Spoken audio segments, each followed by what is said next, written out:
Welcome back to Loading Screen. I'm your host Keith, and today we're going to talk about one of my more anticipated games of the early part of this year, The Medium, which is coming out in a few weeks. Now, The Medium is featuring some really cool stuff, and it is being released on Xbox Live Game Pass.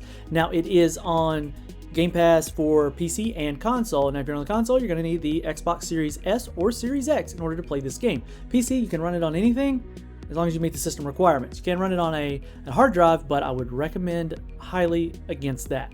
Now, one of the reasons is because it's going to take advantage of the high-speed storage in the newer consoles to allow you to flip between worlds simultaneously, because they're both being rendered at the same time, and you're storing a lot of assets in real time that you just need to be able to flip back and forth through them. The hard drive is just not going to cut it there.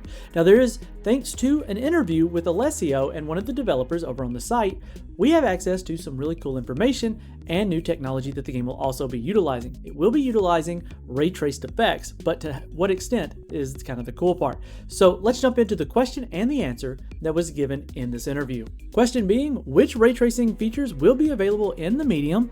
Are there any technical differences between the various versions in this and other regards, so resolution, frame rate, etc.? Their response was, well, we have two supported ray trace modes for the Medium. Performance mode that has enabled reflections and RTAO in all performance locations, so when only one world is rendered. Now, RTAO, for those who aren't familiar, is Raytraced Ambient Occlusion.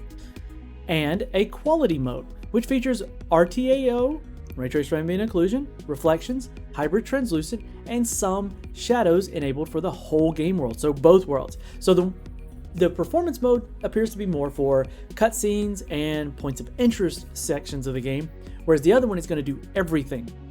So including both versions of reality, if you will. And RT shadows that are enabled are probably going to be from spotlights or point lights rather, so like a candle or a lamp, something along those. Now, the latter, being the quality mode, is paired with DLSS and some other NVIDIA improvements, but requires a lot of hardware power. Now, they go on to say the team is still working to optimize the Medium across Xbox Series S and X, and we'll be able to share more details on these versions closer to launch. So what's really neat here is they go on to mention things like DLSS, showing that they are doing some work with NVIDIA, but this isn't an NVIDIA sponsored title. So we're not seeing the big NVIDIA splash screens everywhere, haven't seen anything up until now that indicated that any of this was going on, which is kind of cool to see that they're bringing these many features. Me personally, I was originally going to be playing it. In fact, it's installing right now over on my Xbox Series S to get ready, but I may be playing it on the PC as well. Hopefully the saves kind of jump back and forth and I can play it how I want to. So let us know what you think about the Medium down in the comment section below. If you enjoy the video, you know what to do. Like, subscribe, and you know what? We'll catch you in the next loading screen.